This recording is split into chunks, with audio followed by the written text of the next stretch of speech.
కథలోనికి వస్తే ధరణి, నువ్వు ఇలా ఏడిస్తే నిన్ను వదిలి వెళ్ళిపోతాను అన్నాడు. నువ్వు ఎప్పుడో నన్ను వదిలేసి వెళ్ళిపోయావు బావా. ఏదైనా కొత్త విషయం ఉంటే చెప్పు అన్నాను వంట చేస్తూ.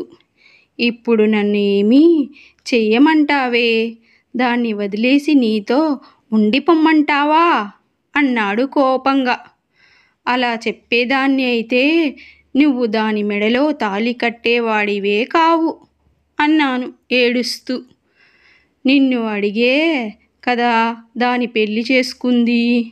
నిన్ను దానిని ఇద్దరినీ సమానంగా చూసుకుంటున్నాను కదా అన్నాడు. వారానికి ఎన్ని రోజులు ఉంటాయి అన్నాను. 7 రోజులు ఉంటాయి అన్నాడు. అవునా, నువ్వు నా దగ్గరికి వచ్చి ఎన్ని రోజులు అవుతుందో అన్నాను కోపంగా. అది దానికి జ్వరం వచ్చిందే, అందుకే రావటం కుదరలేదు. నువ్వు అర్థం చేసుకుంటావు అనుకున్నాను అన్నాడు. ఇప్పుడేమైందనే ఇంతలా బాధపడుతున్నావు అన్నాడు. నా బాధ నీకు చెప్పినా అర్థం కాదులే బావా. నేను సచ్చాక అయినా అర్థం చేసుకుంటావు అనుకుంటున్నాను అన్నాను. అంత పెద్ద మాట అనకే దయచేసి. నువ్వు నా ప్రాణమే. నీకోసమేగా రాత్రి పగలు కష్టపడుతుంది.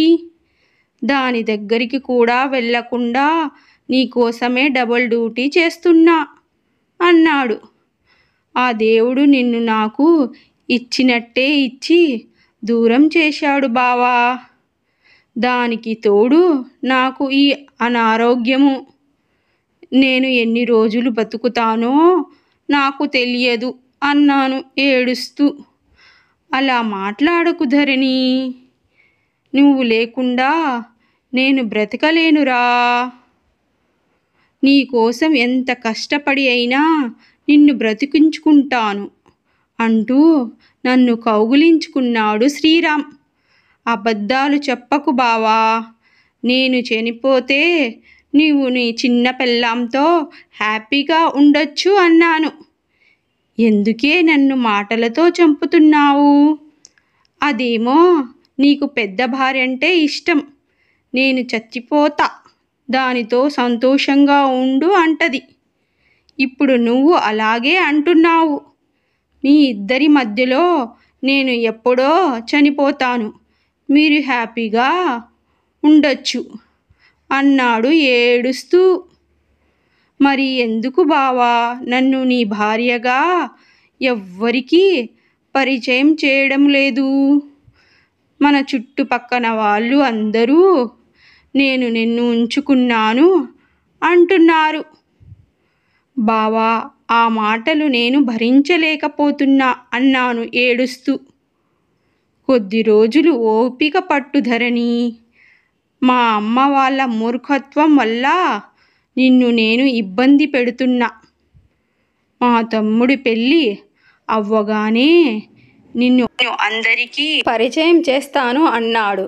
అప్పటిలోపు నేను బ్రతికి ఉంటానా బావా అన్నాను ఏడుస్తూ. అలా మాట్లాడకే, నాకు ప్రాణం పోతుంది. నీ దగ్గర ఉంటే అది నాకు గుర్తురాదు, కానీ అది నా దగ్గరికి వస్తుంటే ప్రతి క్షణం ప్రతి నిమిషం నువ్వే గుర్తుకొస్తావు బంగారం అంటూ నన్ను కౌగిలించుకొని ఏడుస్తున్నాడు. అందుకేనా దానికి 2 పిల్లలు పుట్టారు అన్నాను శ్రీరామ్ని వెనక్కు నెట్టుతూ. అది కాదే, ఏదో అలా జరిగిపోతుంది అంటున్నాడు. ఒక్కసారి జరిగిందంటే నేను నమ్ముతాను అంతే, కానీ 2 కన్నావు, 2ని. నేను నిన్ను ఎలా నమ్మాలి? అసలు ఎందుకు నమ్మాలి అన్నాను. అది కాదే, అది నా దగ్గరకు రాగానే నువ్వే అనుకొని పని కానిచ్చానే. తరువాత చూస్తే నువ్వు కాదు అన్నాడు. అబ్బా, చేసి తప్పు ఎంత బాగా ఒప్పుకుంటున్నావో. సిగ్గులేదు నీకు అన్నీ నాతో చెప్తున్నావు అన్నాను. నీతో చెప్పడానికి నాకెందుకే సిగ్గు, ముందు అన్నం పెట్టు, ఆకలవుతుంది అన్నాడు. వెళ్ళి దాని దగ్గర తినిరా అన్నాను కోపంగా.